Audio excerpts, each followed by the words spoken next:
Hi, everyone. Welcome back. We're going to get started on the next session, which is narratives of illness, specifically focused on palliative care. This is just a reminder for those of, if you have any questions for the speakers, please type them up in the Q&A box below and make sure to specify who the question is for. At the end of the session, the speakers will address all of your questions in the panel setting. So the next session, as I mentioned, is focused on narratives of illness. And our next speaker for this session will be Dr. Marcia Brennan. Dr. Brennan is the Carolyn and Fred McManus Professor of Humanities at Rice University, where she works, teaches, and publishes in the fields of art history, religious studies, and the medical humanities. In addition to her life at Rice, she serves as a literary artist in residence in the Department of Palliative Care and Rehabilitation Medicine at the MD Anderson Cancer Center. In this setting, Dr. Brennan works in end-of-life care with terminal patients and their caregivers. She has also worked with spinal cord injury patients at Rice and with phase 1 clinical trial cancer population through the nonprofit organization she is affiliated with, Collage, the Art for Cancer Network. Dr. Brennan is the author of numerous books in modernist art history and end-of-life care. Her recent book, Life at the End of Life, Finding Words Beyond Words, in her recent book, she explores the ways in which artistic expression can make communicable the seemingly untranslatable, abstract, personal, and spiritual experiences associated with the end of life. The title of our talk today is Creating Meaning at the End of Life. Welcome, Dr. Brennan. Arnav, thank you so much. And I think you need to turn on the video for all of us so that we can be seen. Okay. 1 second. Okay, great. Thank you. Thank you so much. I'd like to thank Arnav and all of the students from the Rice Medical Humanities Symposium for the wonderful invitation to come speak with you. I'll also say at the outset that all of the stories I'm going to share come from the medical unit where one of our colleagues, who's also speaking here today, Dr. Daniel Epner, he is a physician on that unit. And so I'm sure he will have many interesting things to say about the work that happens there as well. Okay, so as all of you know, in my day job, I'm here at Rice, where I am a professor and I work in the fields of modernist art history, religious studies, and the medical humanities. But for the past 12 years, I've also had the privilege of serving as a literary artist in the field of palliative care, So to be clear, I'm not a visual artist. I like to say that as an artist, I work in the medium of language and human consciousness. Okay. To put a little bit more of a fine point on this, if I were to describe the work technically, I would say it's positioned at the intersection of literary aesthetics and psychosocial oncology. Okay, so yes, as Arnav said in the introduction, the bulk of my work has taken place at the MD Anderson Cancer Center. And I have had experience working in the other settings that he has mentioned as well.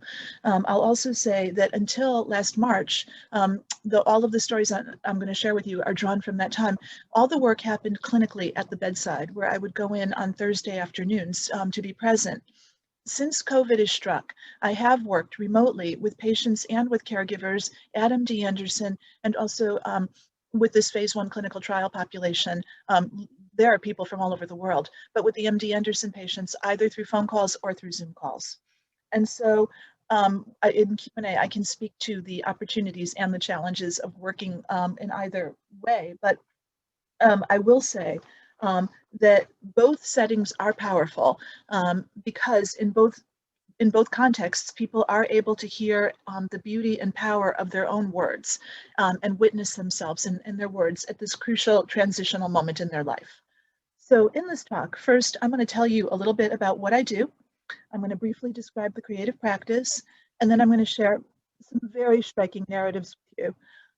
And then in the panel discussion, you can ask me anything you want. Okay, so what do I do? When I work with people at the end of life, and these are individuals with terminal cancer and their caregivers, we talk together and I record the narratives and the images that are meaningful for them at this time. So very often I'll ask the person to reflect on images that are close to their heart. And as they speak, I take down their words verbatim. And then during the course of our visit, I arrange their words, their own words, into successive lines that resemble poetry. I read the story back to the person then, and I make any changes or corrections that they indicate. And when I work in the hospital, I inscribe the narratives in a handmade paper journal, which the person is able to keep as a gift for themselves and their family. When I work remotely, I email the person the narrative after our visit has concluded. And I'll just say it's so funny because before COVID, I brought no technology with me at all into the hospital room. I don't wear a white coat. I wear the hospital badge, but it's just street clothes. And I work with my own, just cloth covered journal and these handmade paper journals. And I always carry something like this Bic pen, 29 cents, El Cheapo. Okay. So the point here, not the $100 Waterman pen, God forbid. So it's about establishing rapport and creating a situation that's as socially normalizing and warm as it can possibly be under the circumstances. But now, right, since COVID has come, it's all about the technology that both enables visits just as it creates certain challenges as well. Okay. So within the challenging setting of acute palliative care, I've found that it's necessary to acknowledge what's there and then to hold space for other visions and possibilities to emerge. So within this practice, within my part of this practice, it's the patients and the caregivers who provide the content of the stories, while I provide the practical means for the artwork's realization. So what this means is that much of my work involves creating the conditions for expression and holding space for people so that they can be present to themselves and to others when facing life at the end of life. As I ask people about the images that are significant for them, they're able to witness their own beauty as they hear their own words spoken aloud. This sense of conscious recognition often serves as a transformational element. Because I am not responsible for whatever comes forth, I have no particular attachment to any outcome when I'm in the room.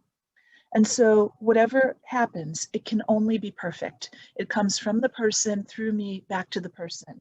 That is the offering, okay? That insight represents a very beautiful and difficult paradox of holding on by letting go. And that's an interesting insight too that I've learned throughout my teaching, but particularly so in palliative. Okay, now let me take you into the hospital room with me. So one day, oh, and I'll also just say before I begin, I have no prior knowledge of any of the people I work with. In all my years working there, I've only known or recognized people a handful of times out of the thousands of people I've worked with. So everything you're about to hear is coming from absolutely no relationship whatsoever with anyone, starting at ground zero with nothing through what can become extremely intimate visits. Okay. One day, I met an older man who suffered from an extremely aggressive form of renal cell carcinoma. The man had expressed a deep sense of sadness and fear, as he had already lost several relatives to this illness. As we visited, I asked the man about the images that are meaningful for him. While I remained deeply attuned to his experiences of pain and suffering, as he spoke, I was also listening closely for that transformational element to emerge. Ultimately, the themes appeared through a striking image of struggle and ascension, just as he told a story that comes full circle to reach an elevated transitional space. The man's narrative is called The Circular Porch Going All the Way Around, and these are his words. He told me, "My image now would be to die in a peaceful manner. That's the opposite of where I seem to be headed. When you're a kid, you're naive. There's a lot that's never spoken about. There's a lot of cancer in my family. As you get older, you become more aware of things. I'm from Iowa originally, and I remember Sunday afternoons getting into the family car and driving up to the hills. These were rough mud roads, and we'd have to get out and push the car. Eventually, we'd get up there to the top of the hill, to a big old house that had a big white porch going all the way around. I'm thinking of this now because in life, you go through all these crazy things, like going through the day, pushing the car, getting stuck in the mud and laughing and getting mad. And then you finally get there and it's just a different world. It's your own little world and nothing affects you badly. You're just there and it's totally good. You can see a different world up there from the circular porch as you walk all the way around." During our visit, the man told a story that encompassed both pronounced hardship and striking beauty. themes that emerged through a narrative that extended all the way around, from profound experiences of trauma and loss to the capacity to envision a more expansive view. Notably, this story does not feature a single linear arc of the narrative of decline into death, but rather a sense of circularity that overturns familiar expectations. Just as the story emerged during a moment of darkness, it expresses a sense of coming full circle, which ultimately allowed for an image of transcendence. The themes of care and multiplicity and transcendence relate directly to the next story I'm going to share with you. Much of my work in acute palliative care unfolds around major life transitions, and some of them are absolutely extraordinary. The narratives can involve rituals and rites of passage associated with the person and their family, including weddings, births, and deaths. One afternoon, I both witnessed and participated in a remarkable event, a wedding that was performed at the very end of life. In all my years working in palliative care, I've only observed such an event a handful of times. This ceremony involved a couple in which the groom was a middle-aged Spanish-speaking man with advanced lung cancer. Due to his severe dyspnea, communication was very difficult, and the man was connected to a high-flow oxygen device as well as to several IV bags that dispensed both pain medication and antibiotics. When I initially arrived on the palliative care unit that day, I asked the nurse when the wedding would take place. To my surprise, she responded, "Any minute now, as soon as the Catholic priest arrives." Knowing how important this event would be for the man and his family, I went into this room first so that I could record the narrative as an end-of-life wedding gift for them. The timing was perfect. While the man spoke softly about his family background, his 2 adult sons served as translators. During our brief visit, I learned that the man and his wife had been legally married for several decades, but that they'd never had a church wedding. Then the priest arrived. After brief introductions, the priest asked if, as a non-family member, I would consent to remain and serve as a witness for the marriage. I told him I'd be absolutely honored to do so. As the priest conducted the wedding service in Spanish, the woman stood at her husband's bedside with her head covered by a simple veil and a bouquet of crimson roses in her hands. After the ceremony concluded, I asked the family about this experience, and the eldest son translated the poetic narrative for his parents.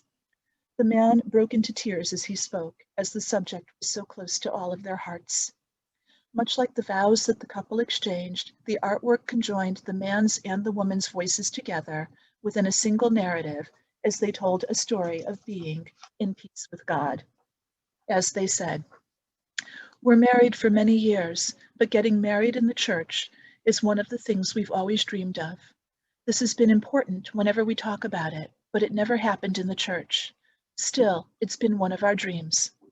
This experience is important because it has always been a life dream to us, even at this time. That way, we can both be in peace with God." We can't put this into words.